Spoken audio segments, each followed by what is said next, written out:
Estamos acá para hablar de las tasas de interés. Bueno, vamos a poner un poquito las cosas en contexto.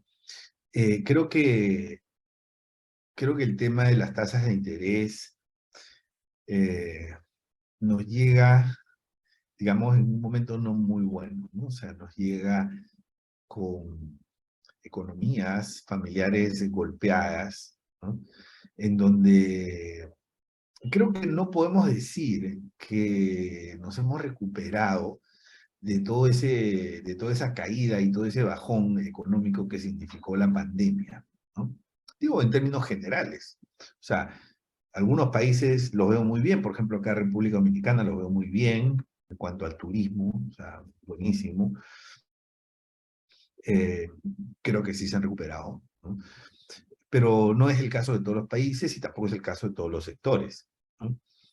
Y algunos se han recuperado en ingresos, pero han terminado con más deuda, porque los intereses durante la pandemia se capitalizaron. O sea, de alguna manera hemos pasado un periodo eh, que nos ha traído ciertas características de un nuevo contexto. Y ahí llega, digamos, toda esta subida de tasas. Entonces vamos a ver, vamos a hablar un poquito de las variables financieras y después lo voy a llevar a cómo nosotros podemos eh, hacer que este proceso de incremento de tasas sea lo menos doloroso posible para los clientes, ¿no? Lo menos doloroso, porque de que va a ser doloroso, lo va a ser, ¿no?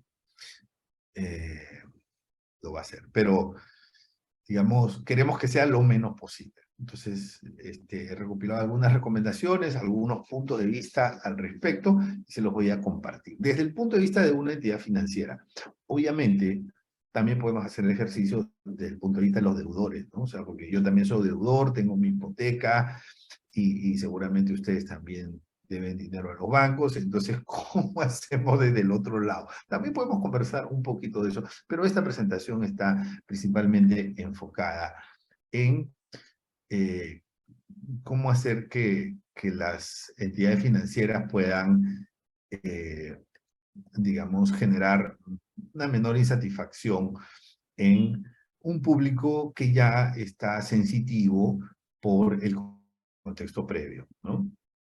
Muy bien. Entonces, bueno, un poquito, si queremos ver tasas de interés, tenemos que entender el concepto de inflación, ¿no? Entonces, eh, miren, este gráfico es la inflación de los 10 últimos años. Tomo la de Estados Unidos porque es la más representativa, ¿no? Pero de alguna manera no hay muchas excepciones en cuanto a la inflación. O sea, la mayor parte de los países ha seguido esa curva que ustedes ven ahí. En algunos casos un poquito más pronunciada, en otros casos un poco menos, pero ese movimiento de curvas lo hemos tenido y lo venimos sufriendo porque todos somos consumidores. Entonces, fíjense en esto, ¿no? Fíjense que eh, eh, tenemos el incremento en la inflación más alto de los, ¿cuántos años tenemos acá? 10 años, ¿no? Pero por mucho, ¿eh? Número uno. Número dos, ha crecido muy rápido. O sea, la pendiente es elevada en 2 años.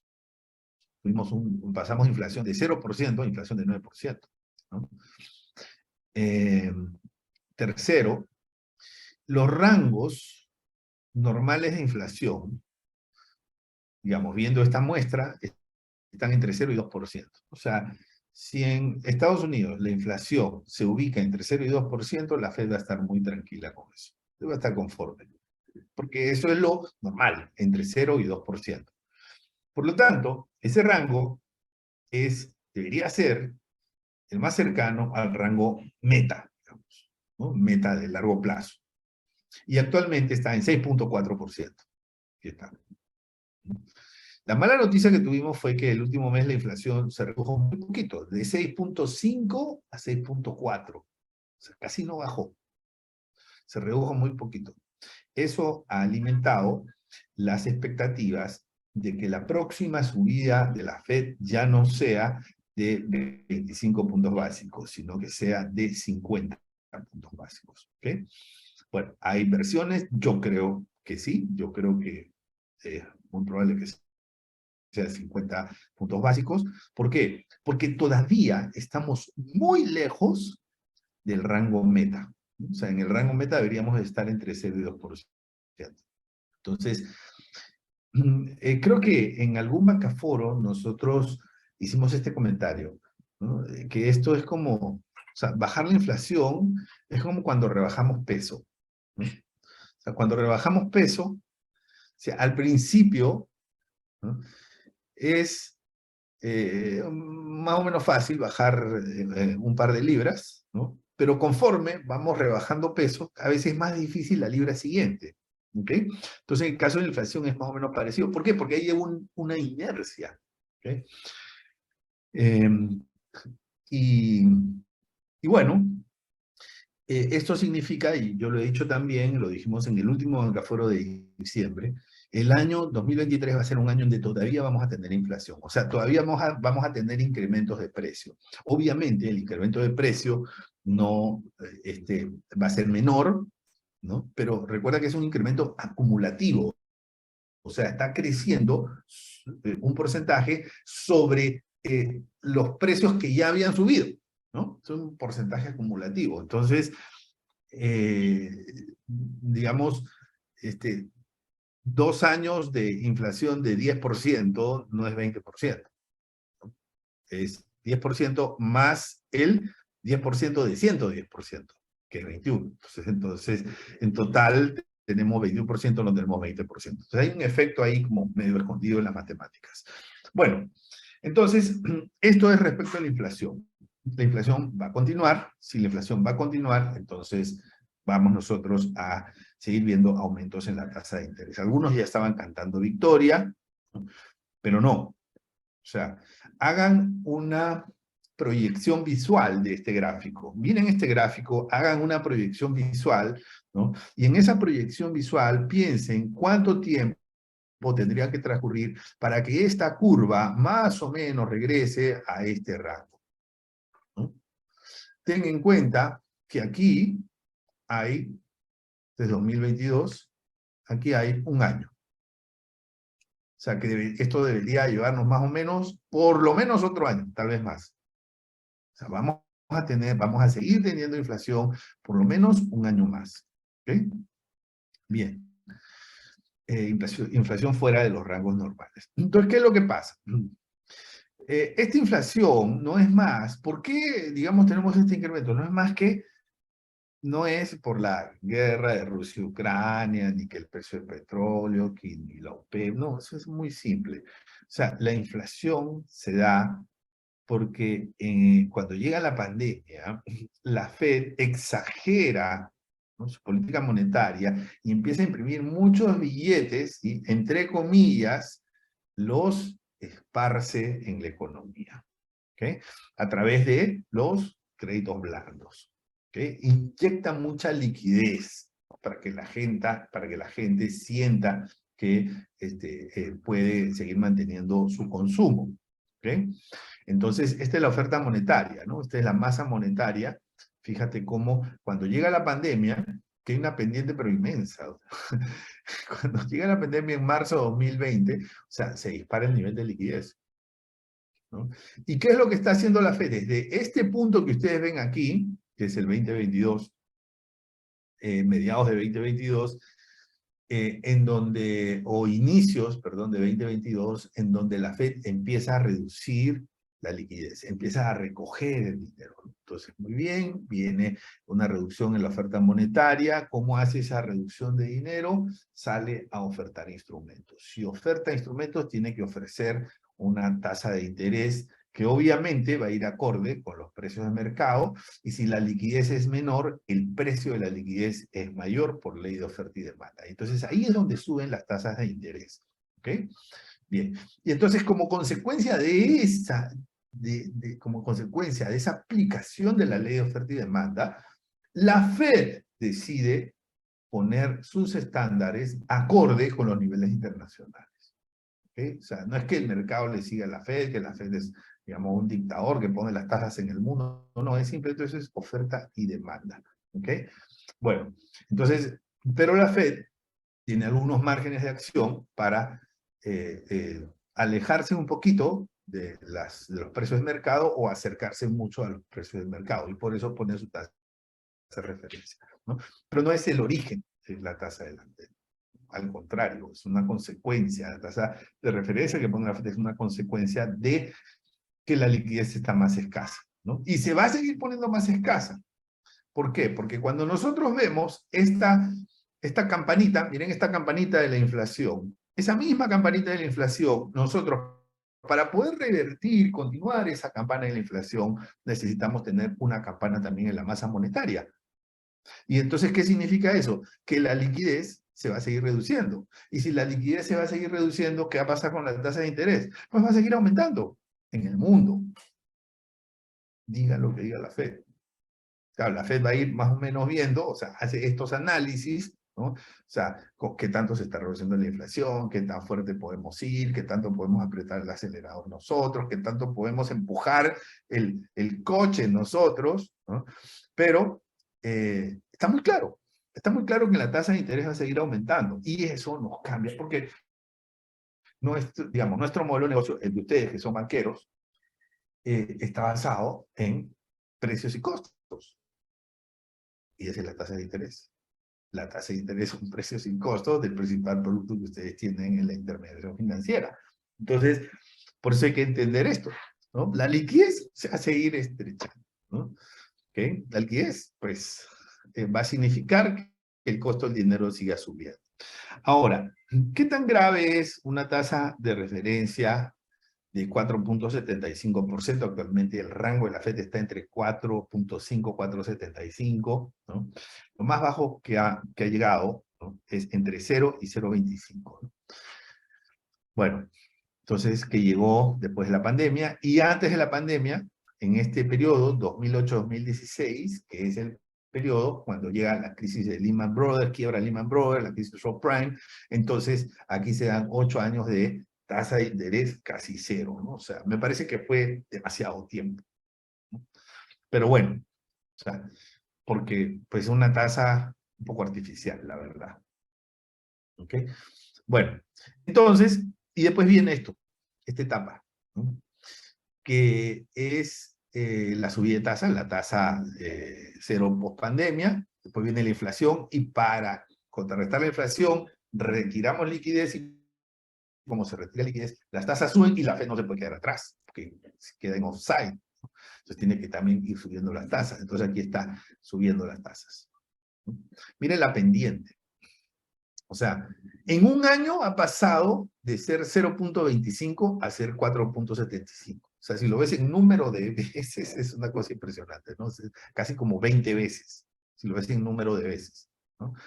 Entonces, la pendiente es muy elevada. Eso quiere decir que el golpe va a ser un látigo, ¿no? La buena noticia es que no es tan automático para nuestros países. Por ejemplo, en Panamá, donde vivo, hay mucho fondeo por depósitos a plazo fijo, de manera que eso le da cierta estabilidad a la gestión de tasas, ¿no? Pero en otros mercados, que dependen más de los mercados internacionales, la sensibilidad a este aumento de tasas es mayor. Bueno, entonces, ojo, no estamos en el momento más grave, ¿eh? No estamos batiendo récord. O sea, claro, a ver, si consideramos los 10 últimos años, por supuesto que estamos batiendo récord, ¿no? Pero aquí yo te he puesto el gráfico de 25 años. Y la tasa ha llegado a pasar el 6%, ¿no? ¿Qué creo yo? Que sí puede batir récords. O sea, sí puede pasar el 6.25%. Lamentablemente. Sí. Pero bueno, ojalá me equivoque, ¿no? Porque cada una de estas cosas es un golpe para todas las familias. Bueno, pero sí, todo parece indicar que la inflación va a continuar y que los esfuerzos por reducir la inflación, y sobre todo por un tema adicional que les voy a comentar, que es la tasa de desempleo en Estados Unidos, me hace pensar que los incrementos en la tasa de interés va a continuar. O sea, cuando la Fed pone su tasa de referencia, ¿cuáles son los criterios que usa, ¿no? O sea, primero el mercado. No puedo estar muy lejos del mercado, ¿no? Porque la tasa Fed es la tasa, digamos, de crédito que se le da a los bancos de Estados Unidos. No puede estar muy lejos del mercado porque si no se genera algo que se llaman, eh, digamos, se pueden hacer arbitrajes, ¿no? Es decir, ganancias por diferencia de tasa. Entonces no puede estar muy lejos de eso. Bien, otro criterio es cómo está la inflación. Otro criterio es cómo está la economía, que es otra cosa diferente, porque la inflación puede estar alta y la economía puede estar muy, digamos, muy pujante, ¿no? Entonces, y ahí, cuando nosotros vemos cómo está la economía por la tasa de desempleo, no por la tasa de crecimiento de la economía. Yo prefiero ver la tasa de desempleo como indicador. Cuando vemos, vamos a encontrar, y se lo puede mostrar, que la tasa de desempleo está casi en un nivel récord de 50 años. Se está casi en el mejor momento. Entonces, en ese contexto, ¿no?, subir las tasas, ¿no?, no va a afectar tanto a la economía, ¿no?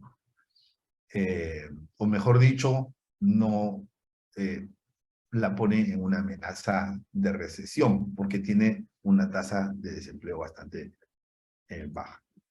Entonces, este es el rendimiento soberano de Estados Unidos a 10 años. He tomado los últimos 25 años. Pueden ver ustedes la pendiente, ¿no?, de la subida de tasas, digamos, del escenario actual. Es esta de aquí. Esto es lo que está pasando, ¿no? Se ha detenido un poco el incremento, esta tasa de mercado, pero esto es más o menos como lo que pasó acá, ¿no?, que se detiene un poco, zigzaguea y después vuelve a subir, que yo creo que eso es lo que va a pasar, que no está ni cerca de lo que estaba hace algunos años. ¿Okay? Entonces, no estamos en nivel récord. Quiere decir que hay margen para apretar el acelerador. No es que estamos apretando el acelerador y ya no da más el pedal. No, todavía podemos apretar más el acelerador. Entonces, eso es importante para poder entender los márgenes de acción. Muy bien. Entonces, seguimos. La tasa de desempleo. Este gráfico es interesantísimo. Él tiene que tomar una foto de este gráfico. Mira, este es 75 últimos años. 75 últimos años. La tasa de desempleo de Estados Unidos está en 3.4%. ¿Cuándo estuvo por debajo de 3.4%? ¿Cuándo estuvo por debajo de este nivel? O sea, está casi en el nivel previo a la pandemia, que era un nivel de desempleo, ¿no? Y después estuvo en la década de los 60s, la década de los 60s, que estuvo pues por debajo también del 4%, ¿no?, pero no por mucho. Y después en la década de los 50s, ¿no?, que estaba por encima de 2%, eso en pleno empleo. Pero estamos hablando de que la tasa de desempleo en Estados Unidos actualmente es una de las 3 tasas más bajas de los últimos 100 años. O sea, aquí he puesto 75 años porque no hay más data. No, o sea, no encontré más data. De repente hay, pero no encontré. ¿Okay? Entonces, o sea, en el último siglo, solamente he habido 3 momentos en que la tasa de desempleo ha estado tan baja.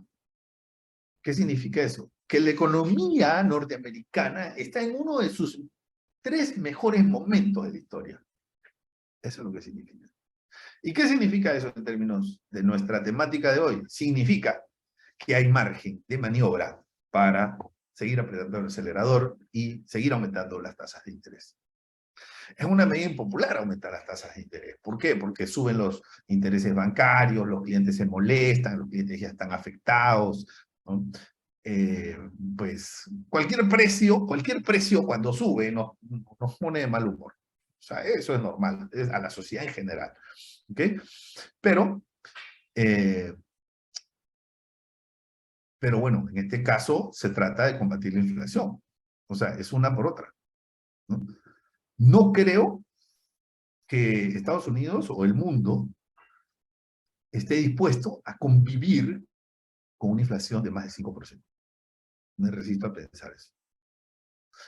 Porque cuando hay la inflación es empobrecimiento. ¿Mm? Porque el salario no sube y porque, o sea, el salario no sube en la misma proporción que suben los bienes y servicios. Por lo tanto, es pérdida de capacidad adquisitiva, o lo que le llaman los economistas salario real. Y eso, si disminuye mi salario real, pues puedo comprar menos. Si puedo comprar menos, soy más pobre, ¿no? Suena dramático, pero así es. Y eso es algo que a digamos, a los países responsables les importa. Bien. Entonces ahora hablemos de lo nuestro. ¿Cuál es nuestro contexto? Bueno, nuestro contexto es número 1, ahí el punto 4, ¿no? Voy a empezar por abajo. Después de la pandemia tenemos clientes más endeudados. En general, ¿no? En general, yo soy uno de los poquitos que ha bajado su deuda, ¿no? O sea, yo pude bajar mi deuda en la pandemia, ¿no? Pero todavía tengo mi hipoteca. Pronto, pronto. Bueno, entonces, pero en general, nuestras sociedades están más endeudadas. Porque hizo frente, cómo se hizo frente a, digamos, la reducción de los ingresos con deuda. Y hubo reducción de ingresos por todos lados, ¿no? Entonces muchos vemos, que la tasa de desempleo. No solo tienes que ver la tasa de desempleo, porque la tasa de desempleo genera otros colaterales. Si alguien se quedó sin trabajo, ¿no? De repente ese alguien era un muchacho que venía de la provincia a trabajar a la capital y alquilaba un cuarto a una familia. Y esa familia se quedó sin ingresos porque le cobraba $100 mensuales a ese muchacho o $200 mensuales por alquilarle un cuarto, ¿no? Y se redujo los ingresos. El papá y la mamá siguen trabajando y siguen pagando, digamos, la hipoteca y sus deudas bancarias, pero el ingreso, que era la suma de los dos salarios más los $200 del cuartito que alquilaban, se redujo. Entonces, esos son los colaterales. Hay muchos colaterales invisibles, sobre todo en Panamá. Tenemos muchos ingresos, entre comillas, extra, ¿no? Que le llamamos en el argot y en el lenguaje coloquial los camaroncitos. Entonces, esos ingresos extras se han reducido también, ¿no? Y al final, ¿con qué se le paga al banco las deudas bancarias? Con todo, con los ingresos formales y también con los camaroncitos, ¿no? Bueno, entonces, tenemos clientes más endeudados y tenemos clientes con menores ingresos disponibles, ¿no? Porque tienen menos camaroncito, porque a alguien le dijeron, mira, ya no te puedo contratar 8 horas, te voy a contratar 6. Por ejemplo, el rubro restaurantes, ¿no? O sea, el rubro restaurante está afectadísimo. Entonces le dicen a los meseros, mira, ya no vas a trabajar pues 8 horas, vas a trabajar 6 o vas a trabajar solamente 4, ¿no? Entonces, y eso indudablemente afecta a los ingresos. Bien, las empresas han reducido costos y si las empresas reducen costos, disminuyen sus compras con los proveedores. Estas empresas que son proveedoras reducen ventas, reducen personal y pues empezamos a entrar en una cadena de ajustes, ¿no? En un contexto de inflación, que es el punto 3, ¿no? Entonces hemos visto esa curva de inflación de Estados Unidos y en nuestros países no es muy diferente. Bueno, yo, como ustedes saben, soy de Panamá. ¿Qué pasa? La inflación va mucho más allá del incremento anual en el IPC. Porque el IPC te mide en qué porcentaje se incrementa una canasta básica de consumo. Pero esa canasta básica de consumo no es representativa, porque tiene en el rubro alimentos, tiene muchos productos que están con precio congelado, con control de precios. Entonces su tasa de crecimiento es 0. Y eso jala el nivel del incremento en el índice de precios, digamos, lo presiona hacia abajo, ¿no? ¿Por qué? Porque muchos rubros ponderan al 0% de incremento. Cuando tú miras en Panamá, el índice de precios al comercio mayorista es 9.6%. O sea, ¿en cuánto varía los precios a los cuales compran los comercios mayoristas? Los comercios mayoristas se han incrementado anualmente en 9.6%. Ahora, vamos, no seamos ingenuos. Los comerciantes mayoristas trasladan el incremento de sus costos al precio final. Entonces, el precio final de los clientes está por encima de ese 9.6%. Ese es el índice de precios al comercio mayorista. Lo pueden revisar en la página web. 9.6%, ¿no? Entonces, ese 2.7% de Panamá ese está distorsionado. O sea, yo lo veo con cuidado, ¿no? Digamos, las cifras hay que verlas, pero también hay que ver lo que está detrás de las cifras. Y si hay control de precios, ese índice no es representativo. Entonces, vivimos en un contexto de inflación. O sea, en Panamá yo calculo que la inflación anual está en 10%, más o menos, ¿no? Entonces, ¿qué pasa? Que si tú piensas en tu cliente, en el cliente de tu banco, de tu entidad financiera, ese cliente ha perdido 10% de capacidad adquisitiva por inflación. Porque si todo subió 10% en promedio, él puede comprar 10% menos, ¿no? Más o menos. El número exacto es 9.09%, pero más o menos me entiendes, ¿no? Entonces, si ese cliente puede comprar menos, ¿ok? Entonces, si ese cliente puede comprar menos, está afectado. Tiene que o aumentar ingresos, lo cual está difícil, o reducir otros gastos, o endeudarse. Ahí, y el riesgo de endeudamiento hoy en día es un riesgo que toma mayor preponderancia porque las tasas están subiendo y porque los clientes están afectados, ya estaban endeudados. Más endeudamiento, riesgo del cliente es riesgo del banco. Riesgo crediticio del cliente es también riesgo crediticio de la entidad financiera. Entonces, los clientes han perdido capacidad adquisitiva y ahora vienen las mayores tasas de interés que van a subir los gastos, o sea, los gastos financieros de los clientes, las cuotas que pagan por tarjeta, los que pagan por hipoteca, todo eso tiene que subir. ¿Ok? Entonces, ese es el contexto. O sea, un contexto difícil. En ese contexto difícil, ¿no? Los bancos tuvieron un bajón en su rentabilidad en el año de la pandemia. Y como cualquier accionista quiere recuperarse. O sea, creo que cualquier empresario siempre va a tener hambre de rentabilidad. Pero ahora tienen un poquito más de hambre. ¿Por qué? Porque habían hecho dieta, pues, hace 2 años, ¿no? Entonces se han venido recuperando, pero hay un hambre de rentabilidad. Oye, tenemos que reacomodarnos a como estábamos, ¿no? ¿Ok? Y el cliente está muy complicado. O sea, el deudor está por todos lados golpeado. Bueno, ese es el contexto. El cliente está muy sensible,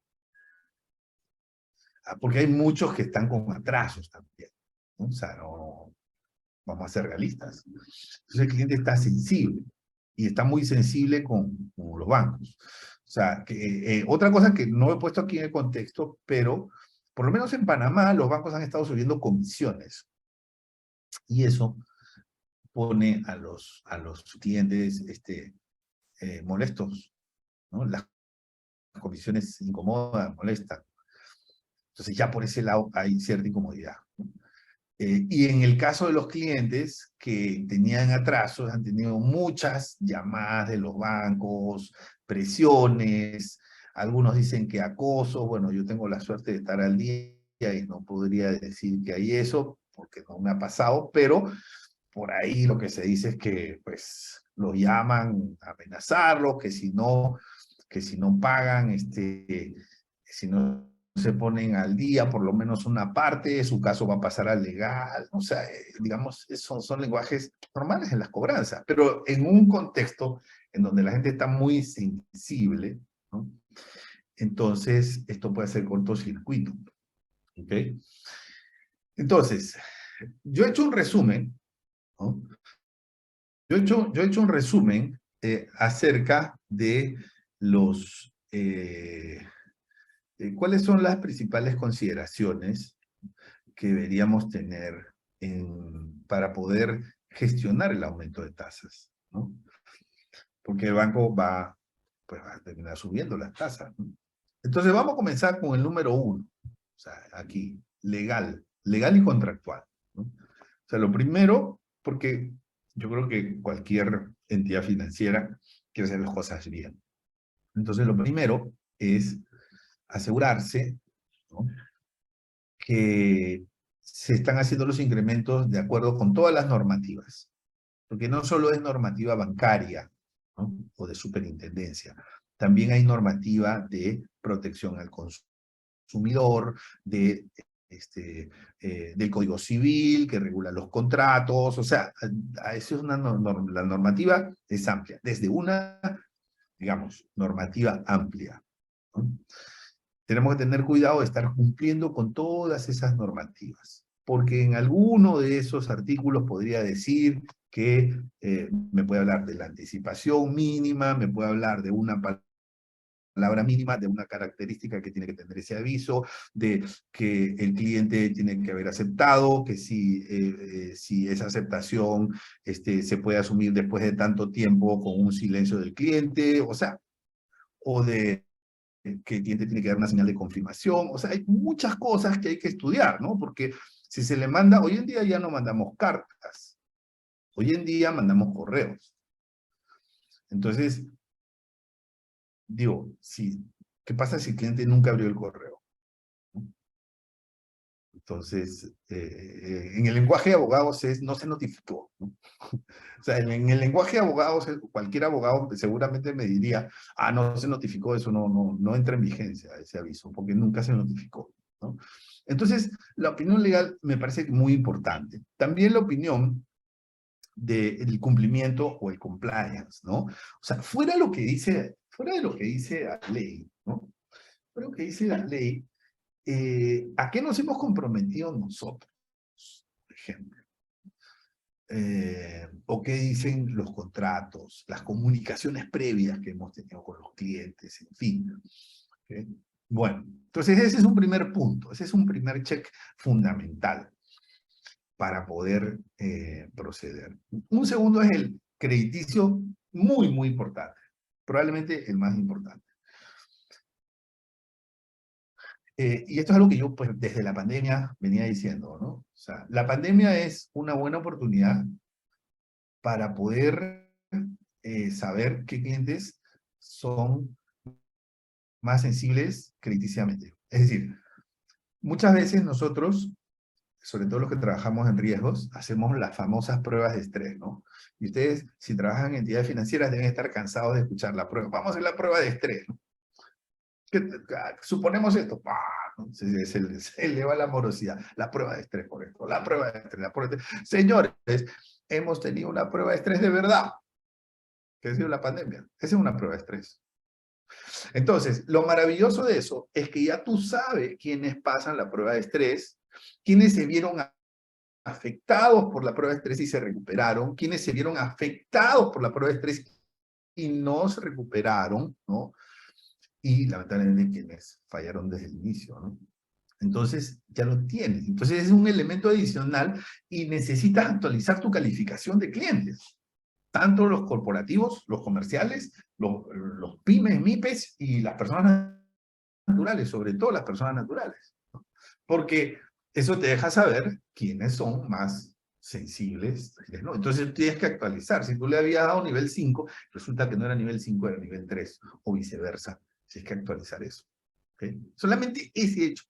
Pero si en adición a eso tienes información sobre la capacidad financiera del cliente, pues, digamos, obviamente más información va a ser mejor en este caso, ¿no? Entonces se actualiza la clasificación crediticia de los clientes, ¿no? O la calificación crediticia, como también se conoce, o el rating, o el scoring, como quieras llamar, ¿ok? Necesitamos eso, tener una calificación bien actualizada. ¿Por qué? Porque esa calificación va a ser el punto previo para saber con quién estamos hablando, ¿no? Necesitamos actualizar políticas. Por ejemplo, en un contexto de tasas, ¿no? Por ejemplo, o sea, hay un refrán que yo siempre digo, ¿no? Y hay un refrán que yo siempre digo, que es la mejor forma de evitar los problemas. No, la mejor forma de resolver los problemas es evitándolos. Una frase mía, que viene de la gestión de riesgos. La mejor forma de resolver un problema es evitándolos. Entonces, tú no quieres dentro de 3 años, cuando las tasas estén volando, tener problemas con un cliente que no le alcanza para pagarte la cuota. Entonces, pregunta, ¿tú vas a seguir teniendo tu política de que la cuota máxima de hipoteca máximo tiene que ser 30% de los ingresos? No. Porque si las tasas suben dentro de 3 años, ese 30% ya va a ser 35 o va a ser 40. Entonces, ¿qué tienes que hacer? Tienes que anticiparte a eso. Entonces, tu límite, tu política de endeudamiento, pues ya no va a ser 30, ¿no? Tiene que ser 35, 25, para que cuando las tasas suban, se mantengan en ese rango de 30, ¿no? Entonces, necesitas actualizar políticas. Ahora, obviamente depende del apetito de riesgo, ¿no? Porque algún banquero me podrá decir, no, es que yo en realidad sí estoy dispuesto a un 35. Ah, dale, pues. Entonces mantén ese 30, pero ya tú sabes que ese 30 se va a convertir en 35. Ten en cuenta eso. Lo otro es cuando sumamos los endeudamientos, ¿no? De que la tarjeta, que el préstamo, que el auto, que la hipoteca. O sea, siempre hay un tope. ¿Okay? Ten cuidado con ese tope, porque ese tope automáticamente, por subida de tasa de interés, se eleva, sin que el cliente haga nada, sin que el cliente tome más deuda. ¿Okay? Bueno, entonces, desde el lado del punto crediticio. Y algo importante también es que aquí se tiene que diseñar nuevos productos. O sea, necesitamos diseñarle alternativas al cliente. Por ejemplo, una alternativa es la consolidación de las tarjetas de crédito. Eso lo están haciendo los bancos, ¿no? Y lo están haciendo muy bien. Entonces, tomamos, ¿no? Venga para acá, yo le compro toda la deuda. ¿Okay? Y se convierte en un préstamo personal, que viene con descuento directo, o sea, que tiene, o sea, un descuento directo es un descuento automático de, digamos, del centro de trabajo, ¿no? Entonces, eso reduce el riesgo, porque una tarjeta de crédito no tiene un descuento automático del trabajo, a diferencia de un préstamo personal que sí lo tiene. Por eso cuando ustedes ven las estadísticas de, digamos, de los bancos en Panamá, el saldo de tarjeta de crédito está bajando, pero el saldo de préstamos personales está subiendo, ¿no? Entonces, porque se está haciendo esa consolidación. Eso, digamos, eso lo tengo que tener listo, así, y el equipo comercial bien entrenado. Sí, venga, señor, por supuesto que sí. El otro es la rehipoteca. De repente, el señor ha pagado una parte de la hipoteca y tiene un margen para poder aumentar su crédito de hipoteca, que realmente sería un crédito personal, pero con la garantía sábana de la hipoteca, ¿no? Entonces, esos productos los tiene que tener listos. Otro punto importante en la actualización de la política es el plazo, ¿no? Entonces ahí los banqueros son bien cerrados, bien cerrados. Dice, el plazo, 30 años. Ok, piensa, haz el ejercicio, piensa fuera de la caja. ¿Qué pasa si en más de 30 años?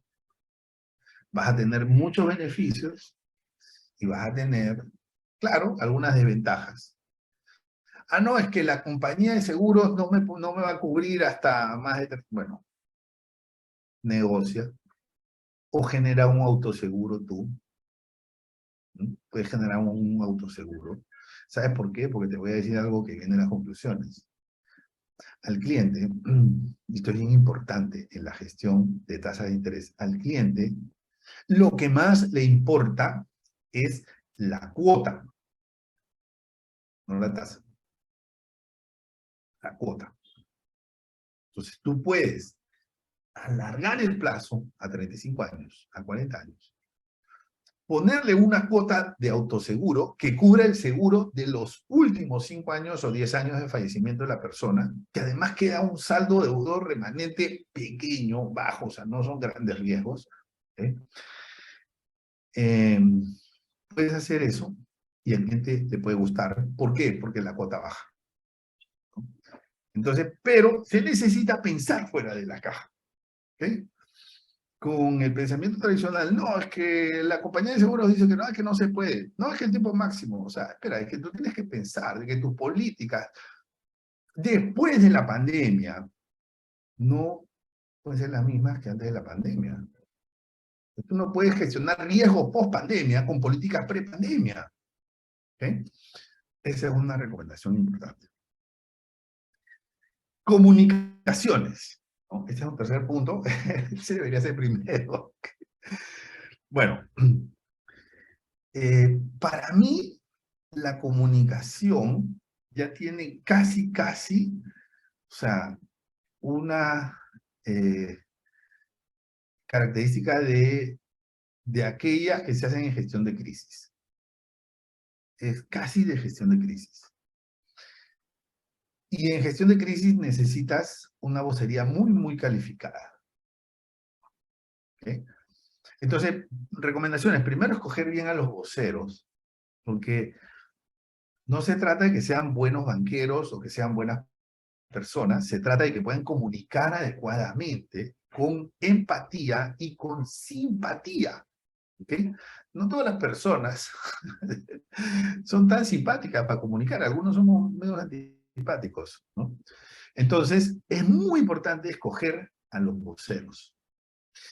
Y en mi opinión, por parte de la banca, tienen que ser más comunicadores que banqueros. Esa es una opinión. ¿Por qué? Porque hay mucha sensibilidad digamos, en el grupo de los clientes deudores, la sociedad, ¿no? Y algo que siempre se he dicho, y perdón por repetirlo, y por ser antipático en eso, ¿no? Pero es lo que realmente pienso. Y yo les he dicho, si la vida fuese una película, y si todo esto fuese una película, los banqueros serían los villanos. Los banqueros, no quiere decir que yo piense que son villanos, ¿no? Estoy poniendo la metáfora, ¿no? Si esto fuese una película, los banqueros serían los villanos. Entonces, eso hace que haya cierta predisposición negativa, ¿no? Porque los ven como villanos. Entonces hay que cambiar un poquito esa percepción. Y ahí el rol de los voceros es importante. ¿Okay? A los voceros hay que entrenarlos. Pues es, cuando las organizaciones se preparan para gestión de crisis, se entrenan a los voceros. Entonces aquí también tiene que haber eso de entrenamiento a los voceros, porque si no, terminamos metiendo la pata en declaraciones. ¿Qué más? Hay que ofrecer alternativas, ¿no? O sea, no es lo mismo decir, señor, las tasas en el mundo están subiendo, así que le vamos a subir a usted la tasa a partir del próximo mes.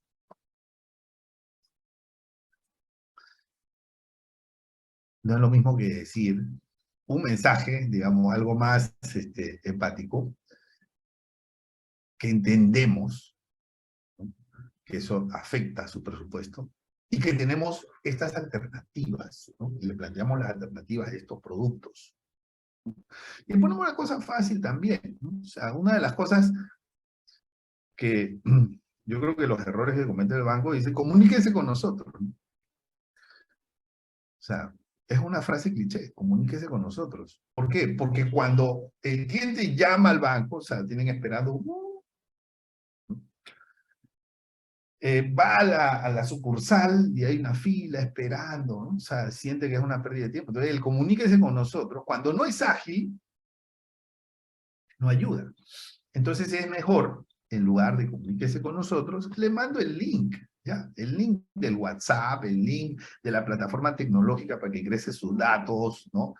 Y después de 6 horas se le responde al correo, o sea, tiene que haber algún mecanismo de atención rápida, ¿no? De atención, y de paso ahí le tomo los datos y todo. Entonces, se tiene que ofrecer alternativas, no solamente es la comunicación, sino que se le puede decir, tenemos la posibilidad de refinanciar, o la posibilidad de esto, lo otro, en fin, ¿no? Hacerlo con anticipación, ¿no? O sea, creo que partimos del principio que a cualquier cliente le va a molestar un cambio de tasa, pero no es lo mismo que yo te diga, mañana sube tu tasa, a que te diga, dentro de 90 días sube tu tasa. sea, el nivel de molestia no es el mismo, ¿no? Bien. Y el último, el operativo. O sea, el servicio al cliente, por ejemplo, tenemos que prepararlo para clientes molestos, porque el número de clientes molestos va a ser más alto, ¿no? Normalmente, al servicio al cliente lo preparamos con el enfoque de fidelización. Sí, que sonríe, que saluda, que toma nota del nombre del cliente, todo eso. Que recuerda que cuando te despidas, llámalo por su nombre, dile si lo puedes atender en algo, ¿no? O sea, hay mucha preparación en eso y muy buena. Pero cuando el cliente viene molesto, gritando, cuando el cliente viene reclamando y vociferando, entonces, de pronto, las capacitaciones no han sido muy enfáticas en esos casos. Entonces, yo creo que por ahí se puede reforzar el servicio al cliente, preparándolo ante este tipo de situaciones que va a ser un poco mayor, ¿no? El área comercial alineada, ¿no? O sea, los mensajes que el área comercial no pueden estar divorciados, ¿no? O sea, porque no puede ser, digamos, imagínate, ¿no? Que a mí me está llamando el banco a decirme que me va a quitar la casa, que si no pago mañana pasa a legal, que significa, digamos, en el entendimiento implícito, te quito la casa, ¿no? Eso significa, su caso pasará a legal. Entonces, el banco me está llamando a decirme, te quito la casa, y el comercial que está sacando en la televisión o en las redes sociales dice, el banco que siempre estará contigo a tu lado. Es inconsistente, ¿no? Entonces, tú requieres un área comercial que esté bien alineado con el área de cobros, con toda la, digamos, la estrategia de comunicación corporativa con el cliente. Y la palabra es comunicación, entendimiento, empatía con el cliente. Bien. Entonces, reflexiones finales. 5 reflexiones finales ya para terminar, ¿no? Número 1. Aquí tenemos que está levantando la mano. Bueno, número 1. Al cliente le importa más la cuota, más que la tasa. No te olvides de eso. Al cliente le importa más la cuota, más que la tasa. Si tú le subes la tasa y le bajas la cuota, quién sabe si te agradece, ¿eh? De verdad. Piensen en eso. La comunicación es clave. Con símiles de gestión de crisis. Con símiles, o sea, es muy parecido porque estamos viviendo una situación que solo se vive una vez en el siglo, que es post-pandemia, ¿no? Necesitas una reconfiguración integral. Yo sé que todas las organizaciones tienen muchos proyectos y están, digamos, con todas las cosas encima, pero yo pienso que aquí se requiere una reconfiguración, un reseteo en las políticas crediticias, en las operativas y tecnológicas, y también en los productos y en las políticas comerciales, productos y servicios. El refinanciamiento es importante. Y en ese sentido yo sería un poco agresivo con el refinanciamiento. Solamente, y en algunos casos reestructuración. Solamente para quedar claro, para que quede claro, para mí refinanciamiento, ¿qué cosa es? Para mí refinanciamiento es cambio de condiciones sin de evidencia de deterioro. O sea, un cliente que está al día, te cambio las condiciones. El plazo de 15 años te lo paso a 20 años. Es un refinanciamiento. Pero una reestructuración es otra cosa. Una reestructuración es un cambio de 15 a 20 años en el plazo con un cliente que está atrasado. Y eso implica provisiones, reservas, o sea, ya eso, un tratamiento distinto, ¿no? Entonces, ¿qué estoy sugiriendo? Que piensen ustedes en la posibilidad de refinanciamiento. Es decir, ofrécele a tus clientes el refinanciamiento antes de que ellos tengan el problema. ¿Quién sabe si será un buen negocio? ¿Quién sabe si es buen negocio? ¿No?